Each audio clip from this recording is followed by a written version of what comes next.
Hi there, and thanks for joining me for another episode of Total Ramblings. It's a Doctor Who episode with a slight difference because we are looking at a Doctor Who story from 1969 called The War Games, but this is the 2024 colorized version. Yes, it's The War Games in colour. 5 escaped prisoners travelling in a 1917 British Army ambulance clearly marked with a red cross. Time travelers. Run to me! I wonder.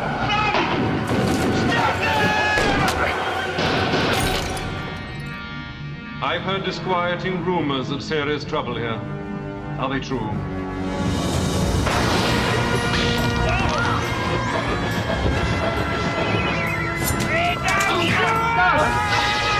You know what will happen? Your appearance has changed before, it will change again.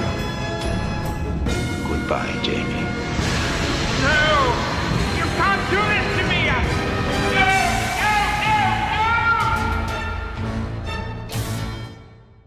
No! Okay, now a bit of context with this story. This is the final story of the 1960s. It's the final story of the second Doctor, Patrick Troughton, who happens to be my favourite Doctor. It's the final story in black and white, and it was very nearly the end of Doctor Who because they weren't sure if they wanted to transition to colour. Now there will be spoilers here, okay? But this, it's a 55-year story from Doctor Who. So, the War Games. The Doctor apparently arrives in the middle of the First World War in 1917, where, of course, he encounters troops from Great Britain, troops from Germany who are fighting each other.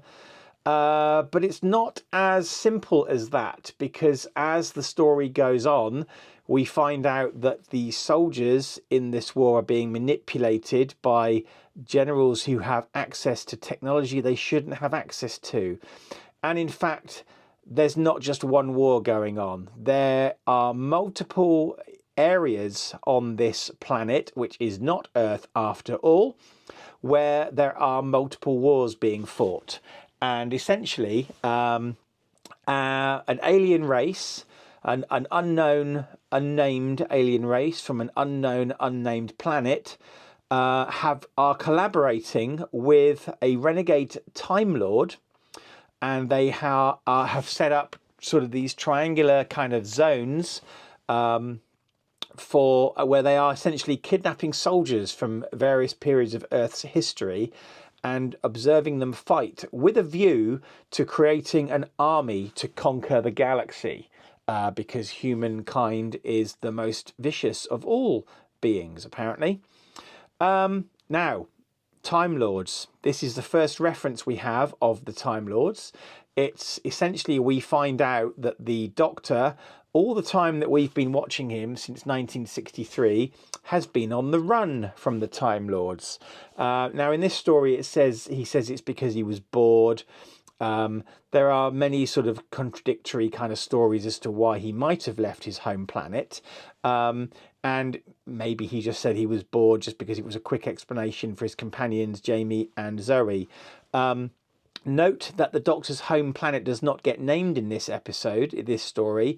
In fact, we won't find out the name of the Doctor's home planet, which is Gallifrey, until one of the final John Pertwee stories, which is The Time Warrior. Now, what they've done here is the War Games was 10 episodes. It's one of the longest Doctor Who stories. 10 episodes of 25 minutes. That's a lot. There was a lot of padding in this story. And what they've done is they've shrunk it down to 90 minutes.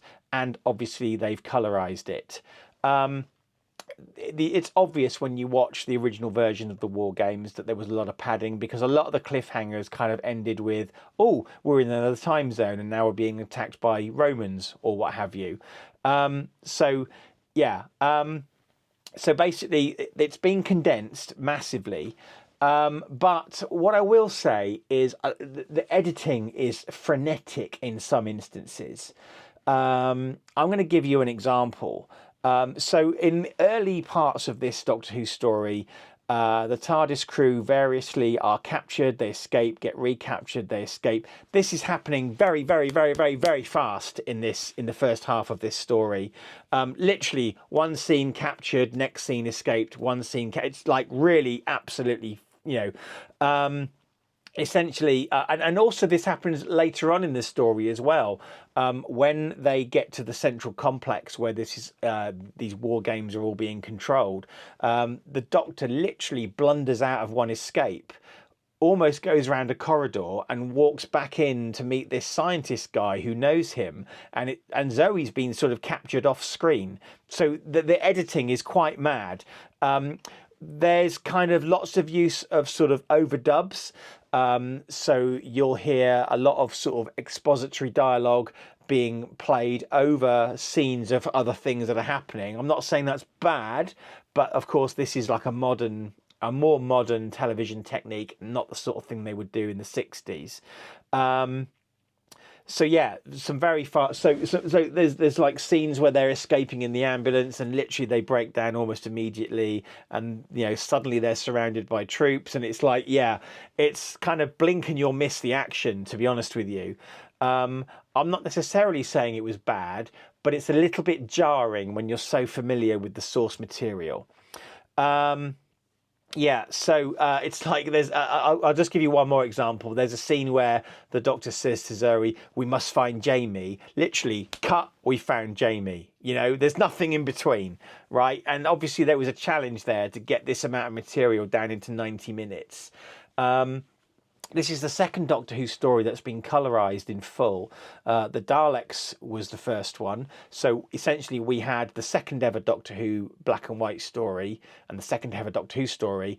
I think there might have been rights issues with An Unearthly Child, but also there's a reason why you would do the second Doctor Who story, and it's because it's got the Daleks in it. It's the first Dalek story called The Daleks. And now they've colorized the final sort of black and white episode. There's lots of other things they've done as well. So there's a great many shots of, it's either a miniature or a CGI of the sort of the Warlord's dome central complex, if you like, where a lot of the action happens in the later part of the story, and there are doors where you can kind of see them churning out tanks and biplanes and stuff.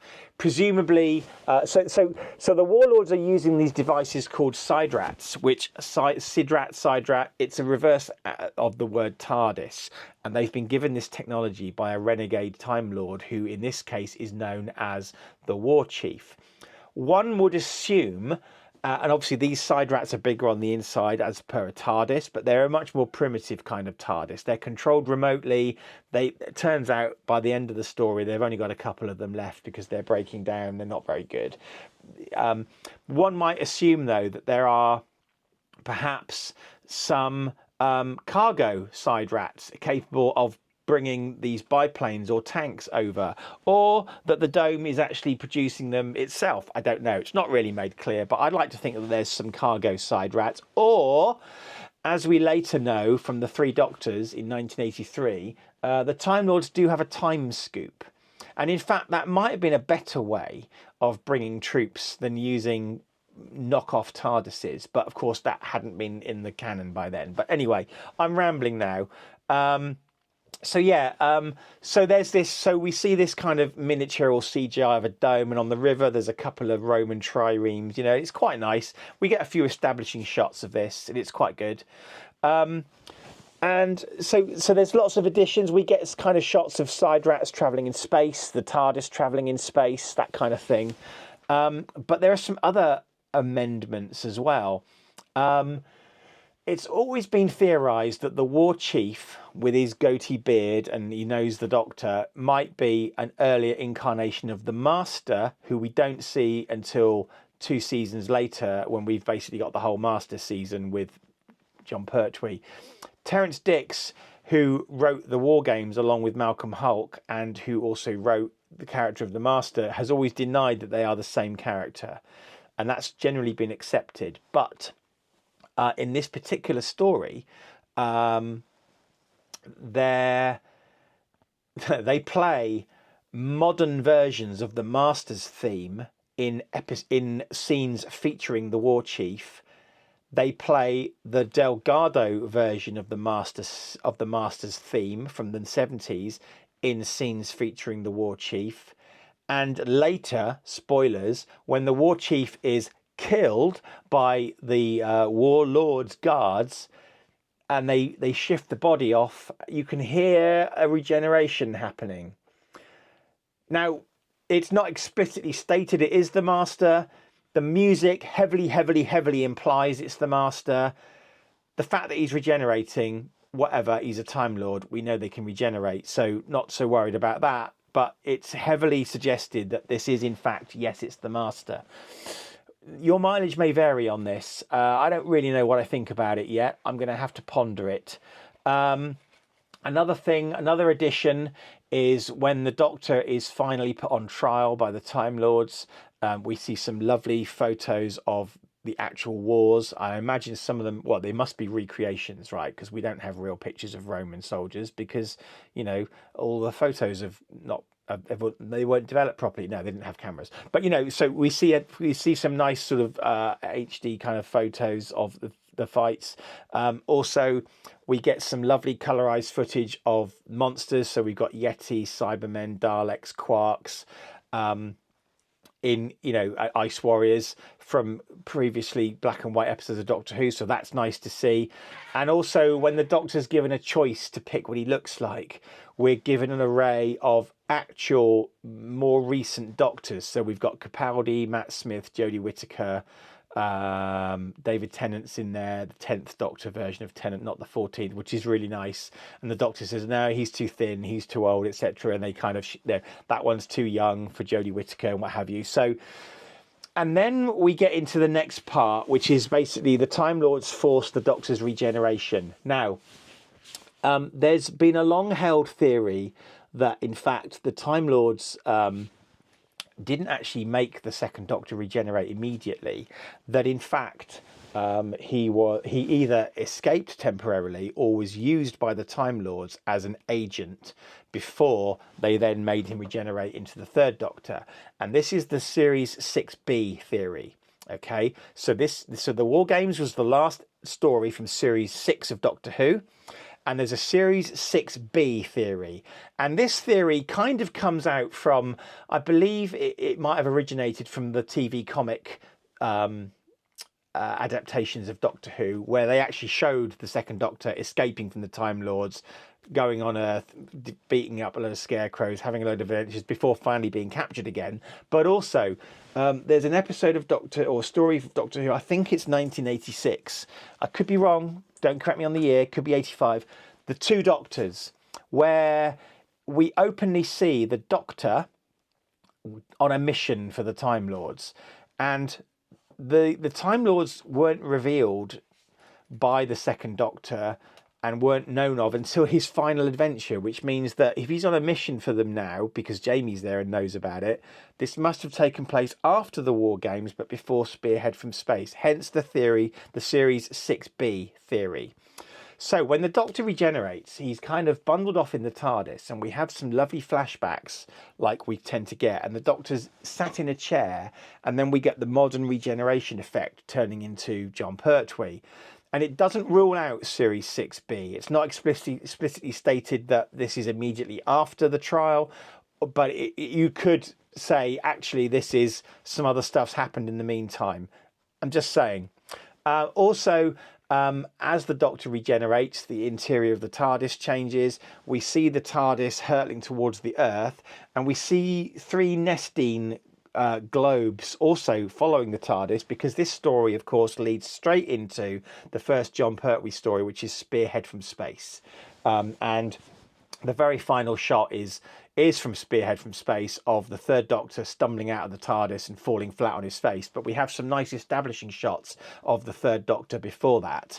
And another nice touch is that during the Doctor's exile on Earth, because he's been exiled on Earth, he's been forced to regenerate and he can't remember how to work the TARDIS because they've wiped it from his mind. There's always been a bit of debate as to which decade those stories where the Doctor is working with UNIT, so the UNIT stories, which decade are they set in? And that comes, a lot of that comes from, for example, there's a episode Terror of the Zygons with the Fourth Doctor, where somebody is talking to a female prime minister. Now, we didn't get a female prime minister in real life until 1979 with Margaret Thatcher. So basically, people have said, well, these stories must be set in the 1980s. In Pyramids of Mars, Sarah Jane Smith says, I'm from 1980, right? But also, there's evidence to suggest that these stories happen in the 1970s. So there's a lovely touch and a nod to that, where when the TARDIS finally lands on Earth after the regeneration and the trial, the chronometer is ticking between 1970 and 1980. It can't decide which one it is. Therefore, both sets of fans are going to be happy, right? My only criticism of this, like I say, some of the editing is a bit frenetic. I think we could have had a little bit more exposition, a few more joining scenes, and maybe made it another 10 minutes longer. But also, some of the music that was overdubbed was very, very loud. Never to the point where I couldn't hear the dialogue, but as with all modern TV, the music tends to be too loud. And it's just the one thing I would say. But on the whole, I think this was a worthy exercise to introduce older Doctor Who to new fans. So I'm very much an old school Doctor Who fan. Literally, we are dying out. Okay, it was my generation that kept the show and the memory of the show alive during the wilderness years, when Doctor Who was cancelled after, with Sylvester McCoy as the Doctor, and then briefly revived for the American movie, and then came back again in 2005. It was us, and I'm not exaggerating here, it was us, fans like us, that kept it alive. I didn't add anything to the mythos, but we had people of my age, of my generation, writing Doctor Who stories, writing Doctor Who comic strips, producing Doctor Who fanzines, doing Doctor Who audio plays, doing other video projects that were tangentially related to Doctor Who, interviewing cast members from Doctor Who and keeping it alive. It's worth bearing in mind that during the 16 years of hiatus that Doctor Who was not on, ignoring the TV movie, Doctor Who magazine came out monthly every single time. A magazine based on a media property, where that show hasn't been on for 16 years and the magazine keeps going. I will confess, just before Doctor Who restarted, or the announcement, it was getting a bit tired, and I kind of got out of the habit of reading it, but I bought it, and I think inevitably, eventually, it probably would have died. But then Doctor Who came back. 2025 is the 20th anniversary of Doctor Who returning to our screens. I remember watching The Five Doctors in 1983 with the proper actual 20th anniversary of Doctor Who, and it's interesting to note that we are getting to that point now for new Doctor Who. So old fans like me, we're dying out, we're not important going forward. A lot of the older stories, the black and white stories, are quite long and padded and not as visually stimulating as modern shows. And I think this is a worthwhile exercise for new fans, the fans that are going to continue to hold the flame going forward, because people like me are becoming increasingly irrelevant. Okay, my very good friend Siobhan, as you know, died recently. Other Doctor Who fans are dying. We're disappearing. We are a dying breed. We need new Doctor Who fans to keep the programme alive, and cutting shows in this way, and I think it's probably the way forward. Even I'm guilty of not necessarily liking really early Doctor Who. I'm going to be honest, and I've never been afraid to say this. It doesn't mean I don't like him. My least favourite Doctor is William Hartnell. Now, that doesn't mean I hate William Hartnell. I will quite happily watch a William Hartnell story, but he is my least favourite Doctor, because I don't like historical shows, for example. I find some of the episodes very long and plodding, and a lot of the early televisual effects are just not my thing, right? It doesn't mean I hate them. He's my least favourite Doctor. Patrick Troughton is my favourite Doctor. So this is not a black and white thing. It's not because I hate black and white TV.